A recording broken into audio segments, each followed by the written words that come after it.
So hello दोस्तों, स्वागत है आप सभी का हमारे इस YouTube channel math and magic tips में। फ्रेंड्स, आज की इस वीडियो में हम लोग देखने जा रहे हैं 10वीं कक्षा के सोशल साइंस का ऐसा इम्पोर्टेंट वीवीआई ऑब्जेक्टिव क्वेश्चन जो कि आपके मैट्रिक बोर्ड परीक्षा के लिए काफ़ी इम्पोर्टेंट है। यदि आप भी 10वीं कक्षा के स्टूडेंट हैं और आप भी मैट्रिक एग्ज़ाम 2023 में देने जा रहे हैं तो इस वीडियो को शुरू से लेकर अंत तक ज़रूर देखिएगा, क्योंकि यह वीडियो फाइनल एग्ज़ाम का रिवीजन वीडियो है। इस वीडियो में ऐसे क्वेश्चनों को लिया गया है वो पिछले कई बार मैट्रिक एग्ज़ाम पेपर में पूछे जा चुके हैं और आपकी मैट्रिक एग्ज़ाम 2023 में पूछे जा सकते हैं। तो चलिए फ्रेंड्स, बिना समय गवाए आज का पहला सवाल क्वेश्चन नंबर 1 को देख लेते हैं। दोस्तों, पहला सवाल क्वेश्चन नंबर 1 में पूछा गया है, एड्रियानोपुल की संधि किन दो देशों के बीच हुई थी? पहला ऑप्शन में दिया गया है तुर्की और रूस के बीच, ऑप्शन बी में दिया गया यूनान और पोलैंड के बीच, सी में दिया गया तुर्की और हंगरी के बीच, और ऑप्शन डी में दिया गया है हंगरी और पोलैंड के बीच। तो जैसा कि आप सभी को मालूम होगा कि हमारा वीडियो सीरीज का पहला क्वेश्चन के जवाब आप सभी को वीडियो के नीचे जाकर कमेंट बॉक्स में इसका सही जवाब लिखना होता है। तो क्वेश्चन नंबर 1 का क्या सही जवाब होगा, आप जल्दी से वीडियो के नीचे चले जाइए और कमेंट बॉक्स में जाकर क्वेश्चन नंबर 1 का सही जवाब लिख सकते हैं। उसके बाद में आइए अगला सवाल क्वेश्चन नंबर 2 को देख लेते हैं। दोस्तों, अगला सवाल क्वेश्चन नंबर 2 कहता है, एड्रियानोपुल की संधि कब हुई थी? दोस्तों याद रखिएगा, एड्रियानोपुल की संधि सन 1829 ईस्वी में हो गई थी। उसके बाद में अगला सवाल कहता है, कार्बोनरी संगठन किस वर्ष हुआ था? दोस्तों याद रखिएगा, कार्बोनरी संगठन की स्थापना मेजनी के द्वारा किया गया था और ये 1810 ईस्वी में किया गया था। क्वेश्चन का सही जवाब ऑप्शन सी होगा जी, 1810 ईस्वी में। उसके बाद में अगला सवाल है, यूनान को स्वतंत्र राष्ट्र कब घोषित किया गया? आप सभी को मालूम होगा कि यूनान पर कभी किसी समय पहले की बात है जब यूनान पर तुर्की का कब्जा था, यानी यूनान को गुलाम बना लिया था कौन? तो तुर्की। बाद में यूनानियों में भी स्वतंत्रता होने के लिए एक विकास की भावना जगी और सन 1832 ईस्वी में यूनानियों ने बहुत ही बड़ा एक स्वतंत्रता संग्राम छेड़ा और सन 1832 ईस्वी में यूनान एक स्वतंत्र राष्ट्र के रूप में घोषित कर दिया गया। तो यहाँ पे क्वेश्चन नंबर 4 का सही जवाब ऑप्शन बी हो जाएगा। उसके बाद में अगला सवाल क्वेश्चन 5 करता है, चार्टिस्ट आंदोलन कहाँ हुआ था? दोस्तों आप सभी को बता दें कि चार्टिस्ट आंदोलन जो है ये सबसे पहले इंग्लैंड में हुआ था। हालांकि बताया जाता है इसका शुरुआत ब्रिटेन से हुआ था, लेकिन ब्रिटेन ऑप्शन में नहीं रहेगा तो क्वेश्चन का सही जवाब इंग्लैंड हो जाएगा।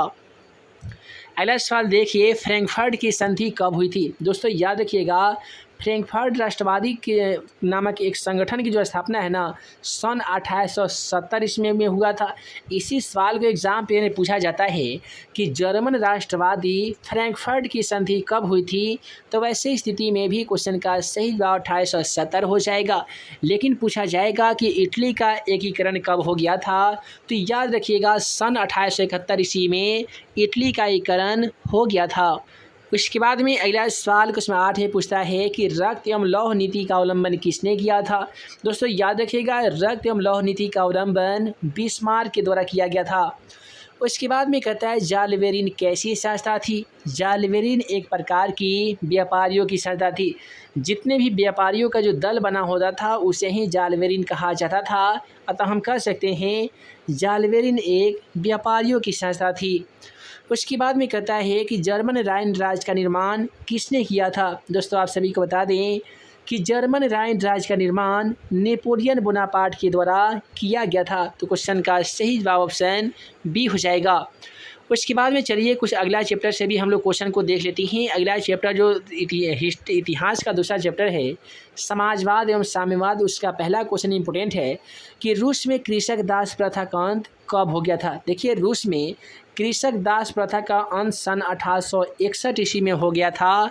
अतः क्वेश्चन का सही जवाब ऑप्शन ए हो जाएगा। उसके बाद में अगला सवाल क्वेश्चन 2 कहता है कि रूस में जार का अर्थ क्या होता है। देखिए रूस में जितने भी सम्राट जितने भी राजा हुआ करते थे उन्हीं को जार कहा जाता था।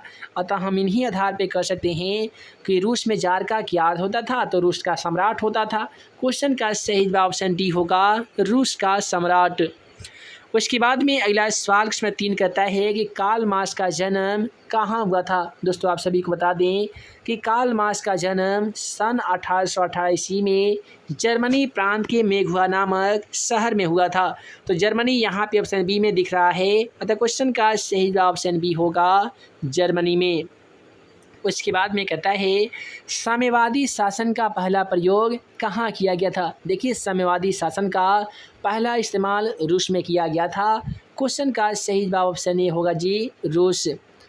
निम्नलिखित में से कौन यूरोपियन समाजवादी नहीं था। देखिए समाजवादी नहीं था, कौन था, तो ये कार्ल मार्क्स नहीं था, क्योंकि लुई वाला, सेंट साइमन और रॉबर्ट ओवेन ये सभी के सभी समाजवादी तो था, लेकिन कार्ल मार्क्स समाजवादी नहीं था।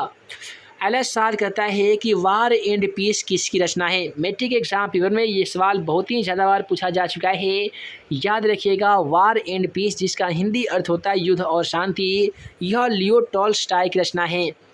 उसके बाद में अगला सवाल, चलिए हम अगला चैप्टर से फिर से क्वेश्चन को देख लेते हैं। अगला चैप्टर का नाम है हिंद चीन में राष्ट्रवादी आंदोलन। इसका पहला सवाल कहता है कि हिंद चीन में कौन कौन से देश आते हैं। देखिए हिंद चीन क्षेत्र में वियतनाम, लाओस और कंबोडिया नामक 3 देश आते हैं, यानी वियतनाम, कंबोडिया और लाओस के संयुक्त रूप को ही हिंद चीन कहा जाता था। इसलिए क्वेश्चन का सही जवाब ऑप्शन सी होगा।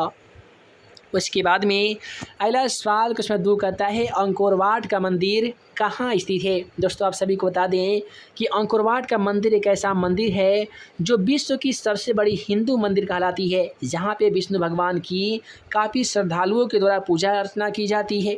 और यह अंकोर वाट का मंदिर कंबोडिया में स्थित है, जिसका निर्माण सूर्यवर्मन द्वितीय के द्वारा कराया गया था। तो मैट्रिक के एग्जाम पेपर के लिए ये क्वेश्चन मोस्ट इम्पोर्टेंट है। सवाल कई प्रकार से ही पूछे जाते हैं कि अंकोर वाट का मंदिर कहाँ है, तो कंबोडिया में।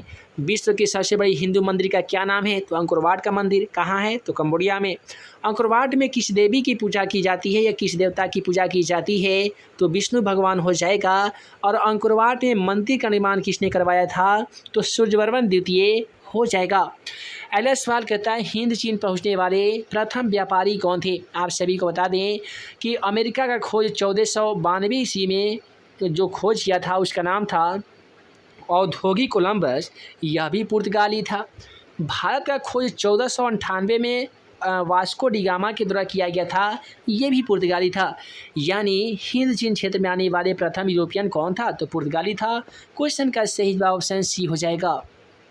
उसके बाद में अगला सवाल क्वेश्चन 4 कहता है कि हिंद चीन में बसने वाले फ्रांसीसी कहे जाते हैं। देखिए हिंद चीन में बसने वाले फ्रांसीसी को कोलोन कहा जाता था। क्वेश्चन का सही जवाब ऑप्शन सी होगा जी, कोलोन। उसके बाद में कहता है नरोत्तम सिंहानू कहाँ के शासक थे। देखिए नरोत्तम सिंहानू के एक कंबोडिया के रहने वाले राष्ट्रवादी नेता थे। क्वेश्चन का सही जवाब कंबोडिया हो जाएगा। उसके बाद में अगला सवाल यहाँ पे कहता है कि गद्दर पार्टी की स्थापना कब और किसने किया था। दोस्तों आप सभी को बता दें कि सन 1913 ईस्वी की बात है, जब लाला हरदयाल के द्वारा गद्दर पार्टी की स्थापना की गई थी। तो याद रखिएगा 1913 में गद्दर पार्टी की स्थापना की गई थी। 1916 में साबरमती आश्रम की स्थापना की गई थी। 1920 ईस्वी में क्या हुई थी दोस्तों, तो असहयोग आंदोलन के साथ साथ भारत में खिलाफत आंदोलन की शुरुआत हुई थी। अगला सवाल कहता है कि जलियांवाला बाग हत्याकांड किस तिथि को हुआ था। आप सभी को मालूम होगा कि अंग्रेजों के द्वारा सन 1919 ईस्वी में एक काला कानून जिसे रॉलेट एक्ट के नाम से हम लोग जानते हैं, ये पारित हुआ था। इसी का विरोध प्रदर्शन करने के लिए पंजाब के अमृतसर में जलियांवाला बाग में भारत के तमाम मजदूर एवं कृषक वर्ग के लोग इकट्ठा होकर और वहाँ पे सभा कर रहे थे कि आखिर इस काला कानून से कैसे हमें निजात मिले।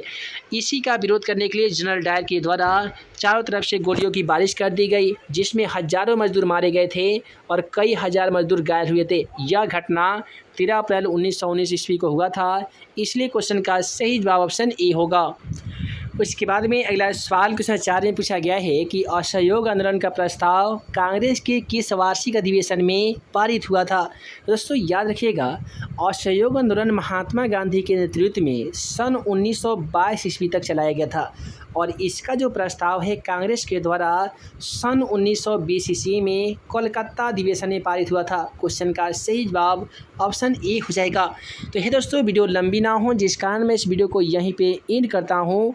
आशा करते हैं आज का वीडियो आप सभी को पसंद आया हो तो वीडियो को लाइक कीजिए, अपने दोस्तों में शेयर कीजिएगा। ऐसे ही नए नए वीडियो पाने के लिए आप हमारे YouTube channel math and magic tips को सब्सक्राइब करना बिल्कुल ना भूलिएगा। तो ये दोस्तों हम जल्द मिलेंगे ऐसे ही 10वीं कक्षा का सभी सेट का VVI ऑब्जेक्टिव तथा सब्जेक्टिव क्वेश्चन का वीडियो लेक्चर के साथ। तब तक के लिए आप सभी को वीडियो देखने के लिए बहुत बहुत धन्यवाद।